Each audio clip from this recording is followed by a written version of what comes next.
Hello guys, তো ভাইয়ের রাতে ফুল সজ্জা আমরা লুকিয়ে লুকিয়ে থাকবো বাঙ্কারের মধ্যে। তারপর ওটা সেট আপ করছি, এটা ঢোকা যাচ্ছে না আটকে দিলে তো দম আটকে যাবে তোমার। এই তাই তো, শ্বাস প্রশ্বাস নেবো কি করে তোর ভিতরে ওঠার জন্য এই আবার জায়গা করে দিচ্ছে দাদা আবার। এই ভিতরে টলি কোনাকুনি দিয়ে আর চাদর ভালো চাপা করে দিয়ে একটু রিল্যাক্সে বসতে পারি যাতে।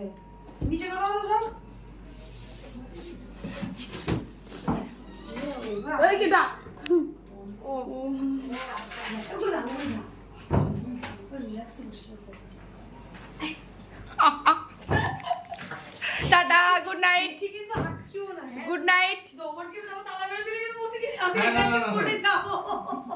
আরে গুড নাইট। আরে অসুবিধা হলে বাড়ি মারবে। উপরে কিছু একটা আটকে আছে স্টিল টাইপের। এ আমাকে পুরো আটকে দিল। আমি দেখছি পুরো দরজা বন্ধ হচ্ছে কিনা বন্ধ না, হচ্ছে। আমি খুলে দিচ্ছি কিন্তু আমি খুলে দেবো তুমি দাঁড়াও তুই সাথে রেখে দাও উনি কোনো কথা উঠেছে কেন?